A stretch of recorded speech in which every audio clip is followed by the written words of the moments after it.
जय गुरु जी, शुक्राना गुरु जी, अनंतम अनंतम शुक्राना गुरु जी। कैसे हैं संगत जी? मैं आशा करती हूँ गुरु जी की ब्लेसिंग हमेशा आप लोगों पर बनी रहे। गुरु जी, देने वाला भी तू, खिलाने वाला भी तू, यहाँ तक लेकर आने वाला भी तू। शुक्र है मेरे दात्या, मुझे हर मुसीबत से बचाने वाला भी तू। शब्दों को दुनिया समझ लेती है, खामोशी को समझकर जो साथ देने आ जाए वो है मेरे गुरु जी। संगत जी, गुरु जी बिना मांगे सब कुछ देते हैं। संगत जी, एक बार उनके साथ डायरेक्ट कनेक्शन बना के देखिए। शिकायतें छोड़िए संगत जी, और परमात्मा को हर रोज़ शुक्रिया अदा कीजिए, क्योंकि आपके पास जितना है ना जाने कितनों के पास इतना भी नहीं है संगत जी। अगर आज हम गुरु जी का सत्संग सुन रहे हैं या गुरु जी का मंत्र जाप सुन रहे हैं, तो संगत जी हम बहुत भाग्यशाली हैं कि हमें गुरु जी ने अपने साथ जोड़ा हुआ है। तो संगत जी, इसी बात को सोचते हुए आप इस चैनल को सब्सक्राइब करिए, क्योंकि मैं ऐसे बहुत से गुरु जी के ब्लेसिंग भरे प्यारे प्यारे सत्संग उनकी प्यारी प्यारी संगत जी द्वारा भेजे हुए शेयर करती हूँ। जब भी मैं सत्संग शेयर करूँ सबसे पहले नोटिफिकेशन आपको आए और आप गुरु जी की महिमा को जान सकें और उनकी ब्लेसिंग ले पाएँ संगत जी। आपको अगर सत्संग अच्छा लगे संगत जी, तो प्लीज़ आगे भी शेयर करें, क्योंकि ऐसी बहुत सी ऐसी संगत हैं जिन्हें गुरु जी की ब्लेसिंग की बहुत ज़रूरत है संगत जी। तो चलिए संगत जी, आज के सत्संग सुनते हैं। एक आंटी जी ने हमें रिकॉर्ड कर कर भेजे हैं। ओम नमः शिवाय, शिव जी सदा सहाय। ओम नमः शिवाय, गुरु जी सदा सहाय। जय गुरु जी। संगत जी, गुरु जी के बड़े दिनों से मैसेज आ रहे थे, कुड़िए तुझे एक लंबी यात्रा ब्लेस करने वाला हूँ। तो मैं सोच रही थी कि वो क्या हो सकती है, क्योंकि मैं तो अपने बेटे की शादी के कामों में इतनी बिज़ी हूँ और मुझे लग रहा था कि मैं कहाँ बाहर जा पाऊँगी। लेकिन गुरु जी महाराज की कृपा से ये संभव हुआ। एक्चुअली मुझे शादी का कार्ड देने के लिए सबसे पहले वृंदावन जाना था, बिहारी जी को और अपनी गुरु को शादी का कार्ड देने के लिए जाना था। तो मेरा मन था कि मैं बड़े मंदिर भी ज़रूर जाऊं, और कुल देवी मेरी कुल देवी शाकंभरी देवी हैं, और मेरा मन था कि मैं शाकंभरी देवी भी जाऊं। लेकिन जब हस्बैंड से बोला तो हस्बैंड बोले कि यहीं आसपास के मंदिर में दे दो, इतनी दूर जाना मुश्किल हो जाएगा। लेकिन मेरा मन बहुत था, तो मेरे मन के चलते पहले तो एक बार उन्होंने आनाकानी करी और फिर मान गए, और हम वृंदावन, फिर दिल्ली बड़े मंदिर, और फिर शाकंभरी होते हुए वापस आए, सब जगह कार्ड देते हुए और सब जगह मत्था टेकते हुए। तो एक लंबी यात्रा जो गुरुजी महाराज कह रहे थे वो मेरी संपन्न हुई। और मुझे तो लग रहा था ये नहीं होगी, लेकिन जिस चीज़ के लिए गुरुजी कह दे वो कैसे ना हो, ये तो हो ही नहीं सकता। तो जो लंबी यात्रा आपने महाराज मुझे ब्लेस की, मेरे मन की बात पूरी की, जो मेरी इच्छा थी कि मैं सब जगह जाऊँ, कुल देवी के भी जाऊँ, क्योंकि थोड़ा दूर पड़ जाता है और वहाँ आना जाना थोड़ा टाइम टेकिंग है। तो हस्बैंड बच रहे थे इससे कि बहुत लंबा हो जाएगा और थक बहुत जाएंगे। लेकिन मेरा मन बहुत था कि मैं कुल देवी के पास खुद जाऊं और उनको शादी का निमंत्रण दूं। ये गुरु महाराज की कृपा से ही संपन्न हुआ। मैं तीनों जगह गई और मेरे को दर्शन बहुत सुंदर हुए। बिहारी जी महाराज के यहाँ जैसे ही मैं पहुँची, अंदर घुसते ही गार्ड ने कहा दर्शन करने हैं। मैंने कहा हाँ, और उसने कहा मेरे पीछे खड़े हो जाओ। और मैं पीछे खड़े हुए 5 मिनट तक बिहारी जी महाराज के दर्शन करती रही। और मैंने गुरुजी से पहले ही कहा था कि गुरुजी मुझे दर्शन अच्छे करवा देना, आप मेरे को भेज तो रहे हो। बहुत सुंदर बिहारी जी महाराज के दर्शन हुए।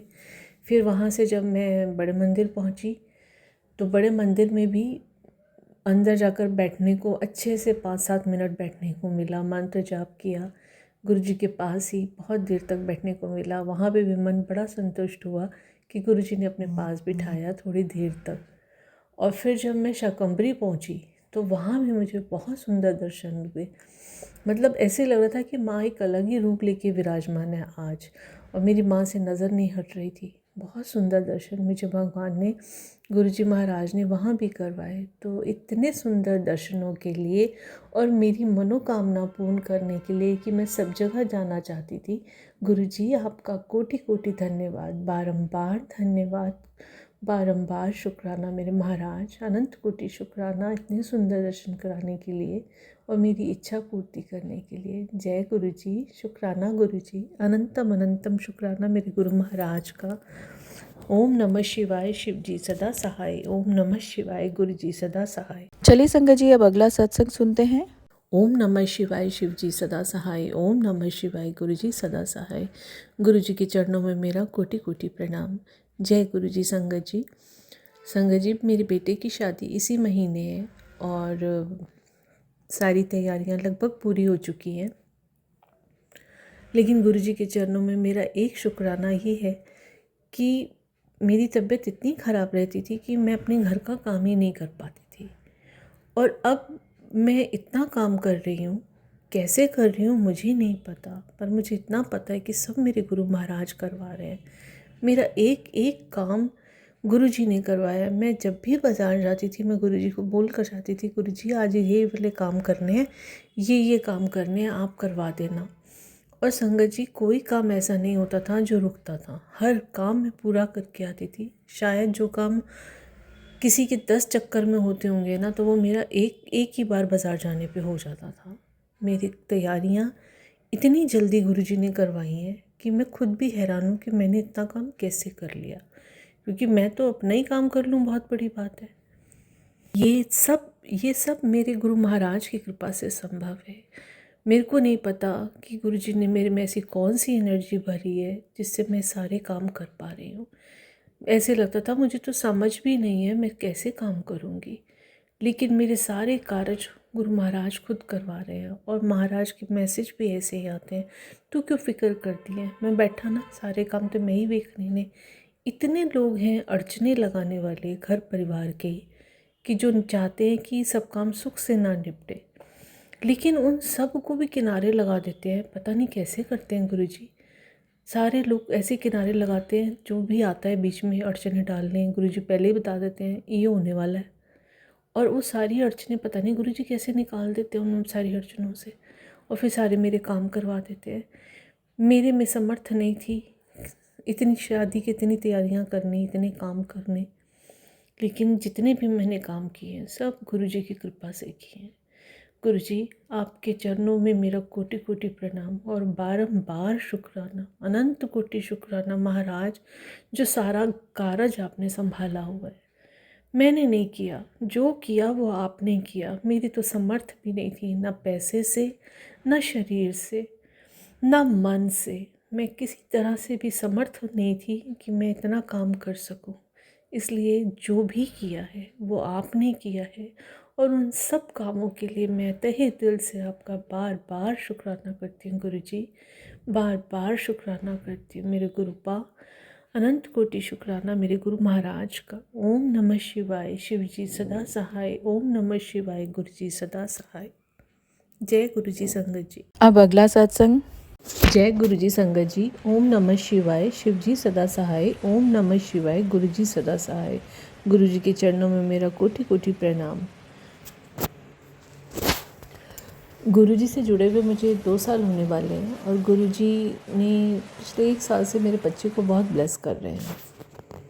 गुरु जी उसे ढेरों आशीर्वाद देते हैं, कि कभी कहते हैं कि तेरे बच्चे को मैंने बहुत देना है, देख उसको मैंने बुलंदियों तक पहुंचाना है।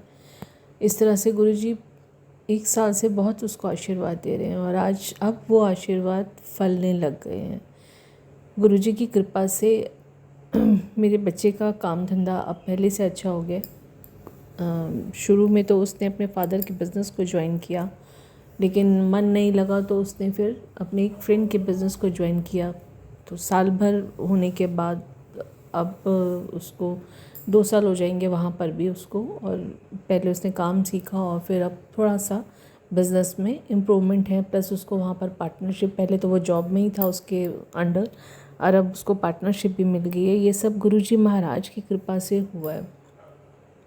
गुरुजी असंभव को भी संभव बना देते हैं, और इतनी सारी ब्लेसिंग्स का जो गुरुजी मतलब शुरू से देते आ रहे हैं, लेकिन अब वो असर दिखना शुरू हो गया है, वो चीज़ें फलीभूत होनी शुरू हो गई हैं। तो शुक्राना गुरुजी महाराज, मेरे बच्चे को एक आगे बढ़ाने के लिए, एक अच्छी इनकम देने के लिए आपका कोटि कोटि शुक्राना गुरुजी महाराज। एक मैसेज और था, तेनू गड्डी ब्लेस कर दित्ती, ये भी मैसेज नई कार ब्लेस कर देती, ये भी मैसेज काफ़ी टाइम से आ रहा था। और सच में एक कार लेने की नीड थी, लेकिन फाइनेंशियली लग रहा था कि पॉसिबल नहीं हो पाएगा, अभी तो नहीं हो पाएगा। और जो पहले की कार थी वो ख़राब इतनी हो रही थी कि उसमें पैसा लग रहा था, तो लग रहा था कि कैसे नई कार भी वो ख़रीद पाएगा। बेटे के लिए ही लेनी थी, तो मुश्किल लग रहा था। लेकिन गुरुजी महाराज जहाँ हों वहाँ असंभव को भी संभव बना देते हैं। उनकी कृपा से बेटे ने नई कार बुक कर ली और अब वो आने वाली है। इसके लिए भी गुरुजी महाराज आपका तहे दिल से शुक्राना, जो आपने ये कृपा हमें बख्शी है।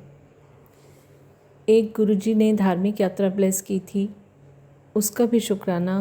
गुरुजी की कृपा से मैं सावन के महीने में काशी विश्वनाथ गई और वहाँ पर बाबा के दर्शन किए, बहुत अच्छे दर्शन हुए। काल भैरव के भी दर्शन किए और वहाँ पर थोड़ी सी शॉपिंग भी करनी थी, जो बेटे का रिश्ता गुरुजी की कृपा से हुआ है, जिसकी वजह से जिसके लिए शॉपिंग करनी थी, और वो भी एक बहुत बड़ा काम गुरुजी ने वहाँ पर मेरा करवा दिया।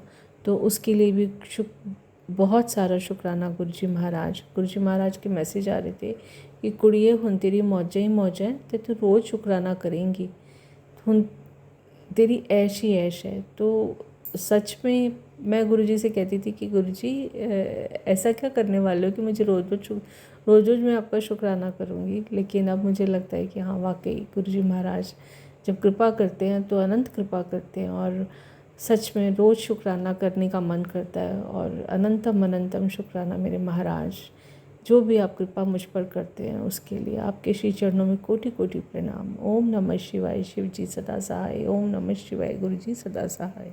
चलिए संगत जी, अब अगला सत्संग सुनते हैं। जय गुरु जी संगत जी। ओम नमः शिवाय, शिव जी सदा सहाय। ओम नमः शिवाय, गुरु जी सदा सहाय। गुरु जी के चरणों में मेरा कोटि कोटि प्रणाम। संगत जी, गुरु जी के मैसेज आ रहे थे कि कुड़िए तेरी एक अरदास पूरी करने वाला हूँ।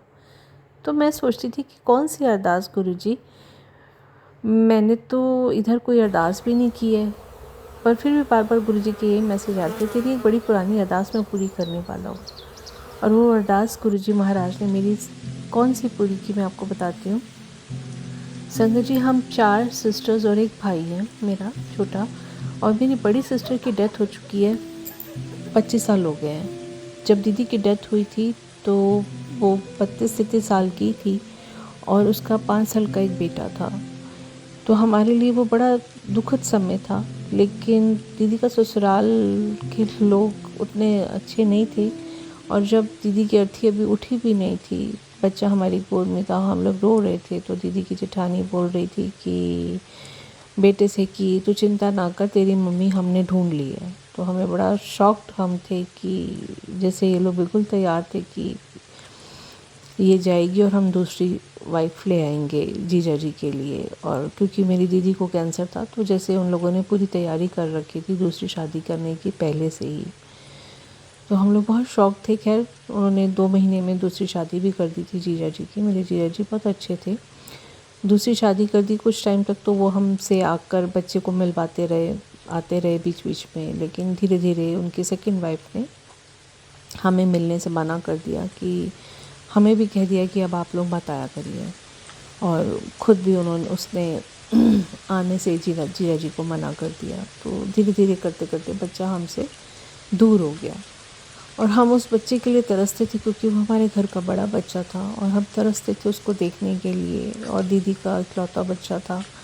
लेकिन जब ऐसे बोल दिया तो हमें लगा कि ऐसा ना हो कि हमारे ज़्यादा मोह ममता में पड़ने से, या हमारे ज़्यादा इंटरफेरेंस, हमारे किसी भी तरह के इंटरफेरेंस से बच्चे की लाइफ स्पॉइल हो।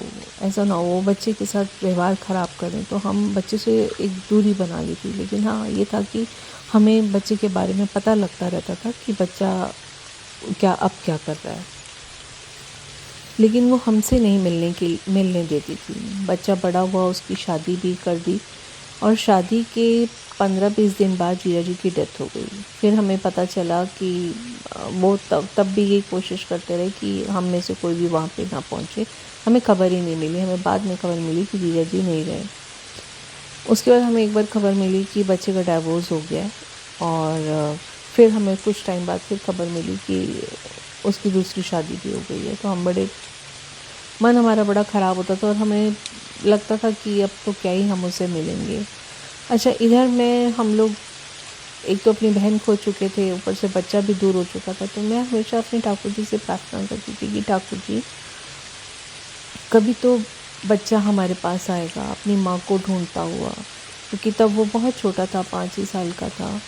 कभी तो आप हमारी सुनोगे, कभी तो बच्चा हमारे पास आएगा। ऐसे करते करते 25 साल हो गए थे ठाकुर जी से अरदास करते हुए। और अब मैं कहने लग गई थी, अब क्या आप हमारी अरदास पूरी करोगे? अब तो वो बड़ा हो गया, अब तो हमें भूल गया होगा, वो क्या आएगा हमारे पास?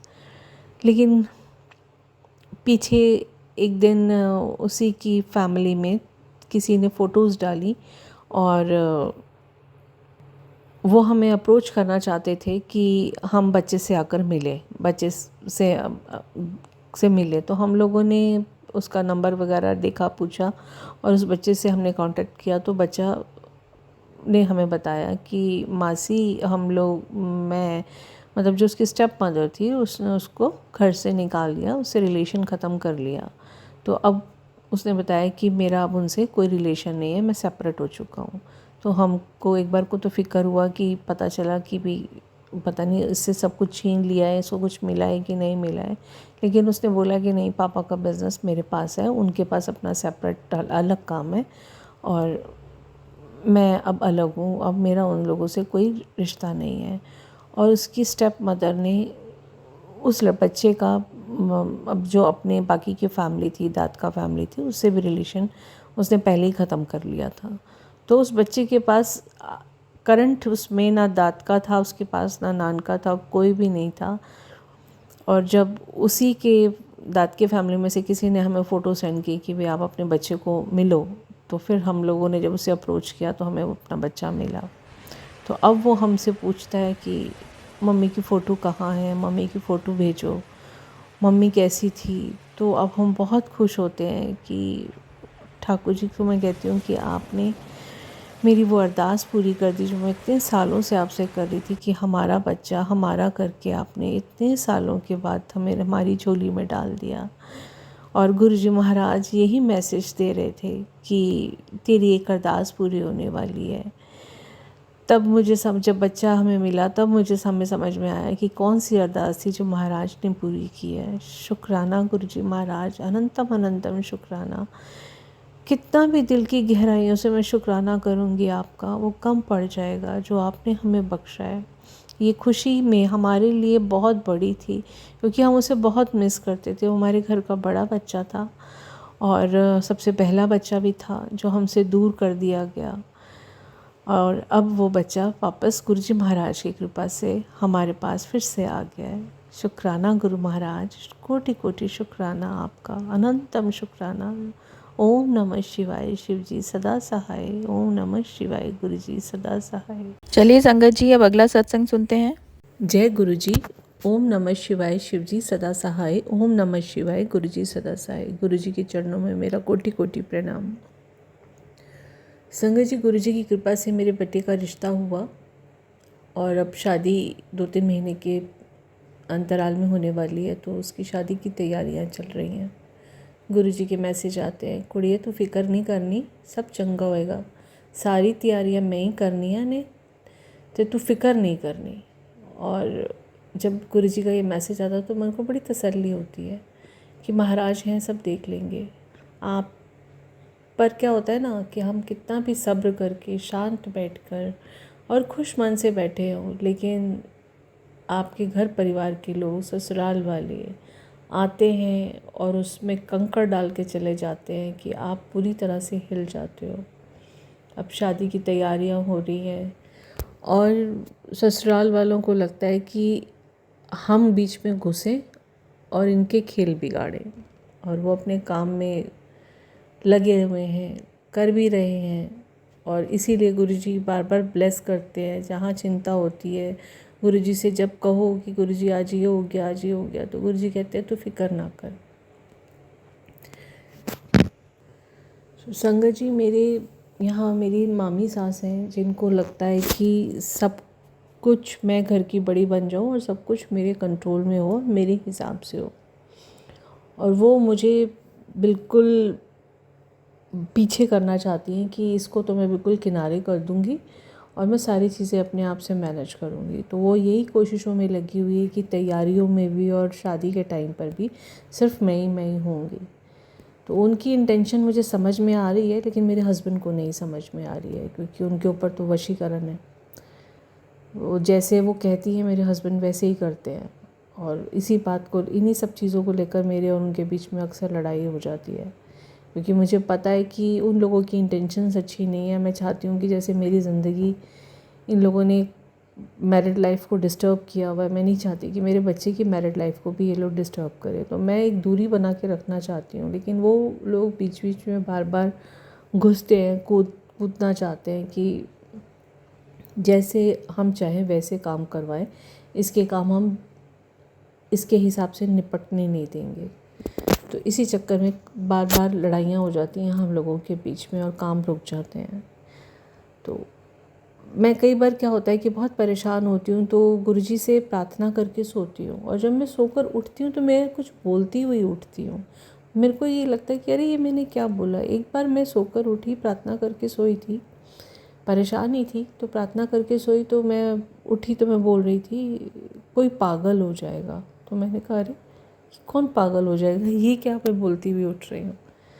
फिर एक दिन 2-3 दिन बाद फिर मैंने कोई प्रार्थना करके मैं सोई होंगी, और उठी तो मैं बोल रही थी कि जिस दा साहिब डाटा होए। मैं कहा वाह गुरु जी, आज तो मैं शब्द बोलती हुए उठी हूँ। तो लेकिन मुझे थोड़े दिनों बाद समझ में आया कि मैं ये क्यों कर रही थी। किसी बात को लेकर हम लोग डिस्कस कर रहे थे, हम लोग शादी की किसी प्लानिंग को डिस्कस कर रहे थे। उस बात को लेकर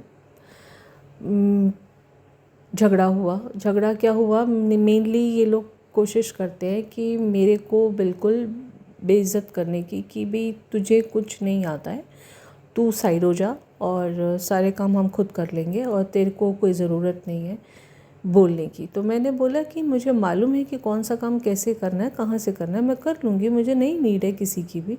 तो जो काम मैं खुद से हैंडल कर सकती हूँ तो मैं तो कर लूँगी। लेकिन मेरे हस्बैंड की पूरी कोशिश थी कि मैं ये सारे काम खुद नहीं करूँ और ये सारे काम मैं दूसरों को करने के लिए दे दूँ। और जब उनको लगता है कि वो सक्सेसफुल नहीं हो पा रहे हैं काम मेरे से छीनने में, तो वो मुझे बेइज्जत करते हैं। तो बेइज्जत भी वो क्या करते हैं कि मेरी जेठानी की बहू है जो तो मेरे हस्बैंड क्या कहते हैं कि तुम जो हो, तुमको जो भी काम करना है जेठानी की बहुओं से पूछ के करना है, वो बड़ी हैं और तुम छोटी हो। मुझे बहुत बुरा लगा। एक बार कहा किसी ने, 2 बार कहा, बार बार वही बातें। और हस्बैंड बोलते हैं, फिर सेम बात मेरी मामी सास बोलती है, सेम बात मेरी नंद बोलती है। तो वो बार बार अपनी वही सेम चीज़ों पे बेइज्जती सुनते सुनते एक दिन तो जैसे मैं फट पड़ी। मैं इतना रोई, मुझे समझ ना आए कि ये क्या रहे हैं ये लोग। मुझे तैयारी नहीं करने दे रहे हैं काम। एक तो मेरी तबीयत उतनी अच्छी नहीं रहती है, मेरे पास इतनी एनर्जी नहीं है, तो मैं फिर भी अपनी एनर्जी को समेट के जितना काम मुझे करना होता है, मैं चाहती हूँ कि मैं फटाफट अपने काम निपटाऊँ। लेकिन ये लोग चाहते हैं कि ये लोग काम में रोड़े डालें, और ये चीज़ मेरे हस्बैंड नहीं समझ पाते हैं कि तुम्हारे से दूसरे लोग क्या करवा रहे हैं। और बड़े मज़े से उस दिन तो खैर मैं बहुत रोई, इतना रोई कि मुझे ऐसे लग रहा था कि मैं पागल हो जाऊंगी, मैं फट पड़ूंगी। ये अंदर का जो मेरा गुब्बार है कहाँ जाके निकालूं, किसको बोलूं, कैसे करूं। और पता नहीं क्या क्या स्पेल करते हैं कि पूजा पाठ भी रुक जाती है। तो गुरुजी कहते हैं ये लोग तुझे मुझसे दूर करने के लिए भी स्पेल करते हैं। और वो हो ही रहा था कि काम की भी वजह से, कुछ तबीयत की वजह से मेरे पाठ भी छूट रहा था, जो मेरा मंत्र जाप होता है वो भी छूट रहा था, जो मेरा छूटना नहीं चाहिए। और उस दिन इन्होंने मेरे को इतना रुला दिया बेइज्जत करके कि मैं बहुत रोई, इतना रोई कि मुझे लगा कि हे भगवान, आज धरती फट जाए, मैं समाज हूँ, ये लोग चाहते क्या हैं। और रोते रोते मैं गुरुजी महाराज के पास बैठी, थोड़ा सा शांत हुई। फिर मैंने 2-4 दिन जब अपना फिर से मंत्र जाप करना शुरू किया, धीरे धीरे मन शांत हुआ, तो मुझे याद आना शुरू हुआ कि गुरुजी ने तो पहले ही कहा था कि कोई पागल होने वाला है।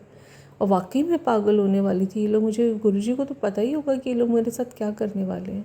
और वाकई में मैं बिल्कुल पागलों वाली हालत हो गई थी। मुझे ऐसे लग रहा था कि मेरा सिर फट जाएगा। पता नहीं आज क्या हो जाएगा या मैं ख़त्म हो जाऊंगी, मुझे समझ ही नहीं आ रहा था ये लोग मुझे कितना टॉर्चर करे जा रहे थे। पर खैर अगले दिन जैसे गुरुजी ने बोला, जिसदा साहिब डाडा होए ओनू मार सके ना कोई। तुम मेरे लिए कितना भी बुरा करना चाहते हो, गुरुजी के होते हुए कर तो नहीं पाते। मैं गुरुजी से यही कह रही थी, मैंने कहा गुरुजी इनको क्या पता, मैं त्राहिमाम तो कर रही थी, लेकिन इनको क्या पता गुरु महाराज कि मैं किसके हाथ में हूँ। मैं परम ब्रह्म के हाथ में बैठी और ये मुझे गिराना चाहते हैं। कैसे गिरा दोगे? जो किसी को गिरने ही नहीं देता, तो उसके हाथ से मुझे कैसे गिरा दोगे? और फिर जब ये गिरा नहीं पाते तो ये परेशान होकर और मुझे ज़्यादा तंग करते हैं कि इसको और तंग करें, कि जो भी हम इसके ऊपर करते हैं कोई चीज़ असर नहीं कर रही है, तो ये लोग और गिराने में लग जाते हैं। लेकिन तभी गुरुजी कह रहे थे कि जिसदा साहिब डाटा होए उन्हें मार सके ना कोई। पता नहीं गुरुजी आप कैसे करते हो, ऐसे ऐसे भयंकर कष्टों से हमें निकाल के ले आते हो, हमें पता भी नहीं चलता है। शुक्राना गुरु महाराज, अनंतम अनंतम शुक्राना, दिल की गहराइयों से शुक्राना गुरुजी, हमें थामने के लिए, हमें गिरने ना देने के लिए शुक्राना गुरुजी, बारंबार शुक्राना। ओम नमः शिवाय, शिवजी सदा सहाय। ओम नमः शिवाय, गुरुजी सदा सहाय।